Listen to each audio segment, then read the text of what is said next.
Welcome back to this Ingram Angle special, the Trump agenda in 2018. Democrats still think the ongoing Russia investigation could be their ace in the hole against the president next year, but it could boomerang on them.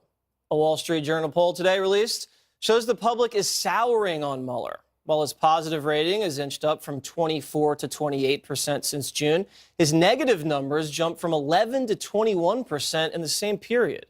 And no wonder, with all the bitter anti-Trump bias revealed among Mueller's top investigators and key players at the FBI and Justice Department. But some Democrats are stuck in utter denial. So when Special Counsel Mueller was appointed, Republicans praised him, Republicans like Newt Gingrich and others.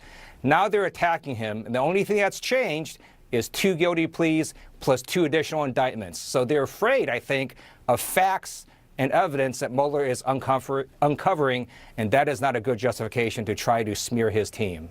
So evidence of blatant anti-Trump bias by investigators isn't justification for questioning the probe? You kidding me? Let's examine that with political analyst and former Secret Service agent Dan Bongino in Palm City, Florida. And in Washington, former Ohio State Senate Minority Leader Capri Cafaro.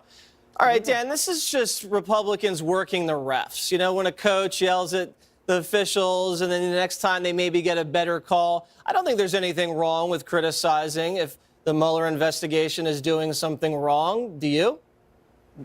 No, and Jesse, why shouldn't we criticize? Let's walk through what happened here, okay? You had a man at the top in Jim Comey who admitted to starting or initiating, trying to start this special counsel by leaking information to the press. You had a number 2 in Andy McCabe, whose wife was running as a state senator as a Democrat in the state of Virginia and taking money from Clinton acolytes. You had a number 2 in charge of the investigation, Peter Strzok, talking with his mistress about an insurance policy in case Donald Trump is elected. And wait, let me get this straight. We're not supposed to ask questions about any of that. That's only in the liberal, bizarre fantasy land they live in. In the real world, you're darn right we're going to ask questions, and we're right to do so. All right, yeah, so Capri, the congressman that you heard at the top is saying, you know, in the beginning the Republicans liked Mueller, but now they've changed their tune.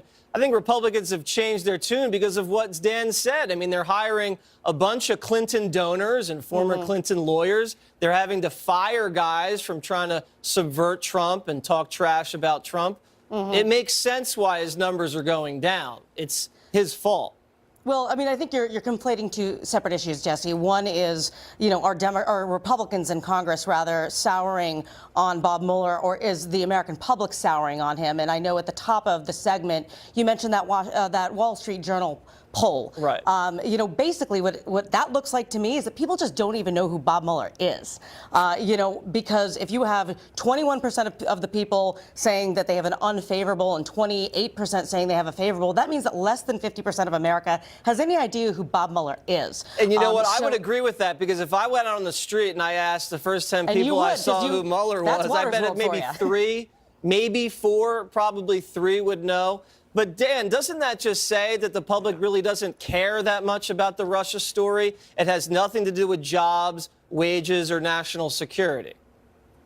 Yeah, I'm personally glad that Looney Tunes Democrats, like the ones in Congress, are wasting all their time on this conspiracy theory, Trump-Russian collusion nonsense, because while that happened, we've been dumping red tape. We've been appointing absolutely great, stellar conservative justices. We've been cutting taxes. So listen, Ted Lieu, Adam Schiff, knock yourselves out. Have a field day with your dopey special counsel. What's that? Both from California, correct? Yeah, I mean, California. Yeah, exactly. Exactly. No, the people out there in California really dislike the Republican Party. But let me get back to you, Capri. It seems like Mueller's basically the Democrat candidate for president. It's the only person that could stop Donald Trump's reelection, and the Democrats are putting all their eggs in the Mueller basket. And if he clears everybody else after this, they have nothing. Look, I think that there's a camp of Democrats out there that, hope for the worst, that think that, okay, if President Trump fires Bob Mueller, which he said he's not going to do, but if he does it, then that opens the door for obstruction of justice, and therefore they can go after impeachment and go down that rabbit hole. I think the Democrats want President Trump to fire Mueller because that's all they talk about. There's a camp out there that thinks that. There is another camp, and I belong, frankly, to the other camp that believes the best path for Democrats is to show that they are adults in the room, to show that they can govern, that they are putting people first. I'm from Ohio. We care about jobs. Certainly, we want to make sure that the Russia investigation is done, and the American public deserve answers in a fair manner about that issue, about what happened in the 2016 election. Ultimately, the Democrats, the way that we win is when we turn people out, actually, as we have done in some of the more recent elections in 2017. But we need to have a message to show what we offer to the American public. Yeah, I mean, I don't really know what the Democrat message is on the border, on ISIS. I mean, I do know they think Trump's a traitor. That's about it. Yeah. Go ahead, well, Dan. come to Ohio, and I think that there'll be some folks that have. No, I'm just talking about congressional Democrats. But go ahead, Dan. Yeah. No, Jesse, the Democrats' message 2018, I love what they're going to run on. Give us more of your money, give us back your health care, and let us send your kid to a crap school that's failing. I mean, that's going to be their message. Oh, and by the way, we're going to continue to investigate a Trump-Russia investigation, which, by the way, has produced zero. That's a donut. The absence of value has produced no evidence of Russian collusion at all. Very Good interesting. luck with that message in the midterms. So this started off as a collusion investigation or an obstruction investigation. I mean, when we just looked at the segment before, there's more evidence of Democrat collusion or Democrat obstruction than there is anything that Donald Trump or his campaign has done, right? I don't know who you're asking that question to, but I think that, again, the American public deserves answers regardless of party, whether it's Democrat or Republican. I agree with that. So, if there's smoke and fire, we need to have an impartial investigation regardless of the party. There's no smoke. All right. Well, listen, I think we'll just wait to see how this thing plays out. Could take months, could take years, but, I think we'll finally get to the truth, hopefully. Guys, I got to run. Let's hope.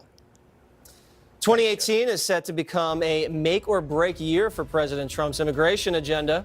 Should he use the looming fight with Democrats over DACA as leverage to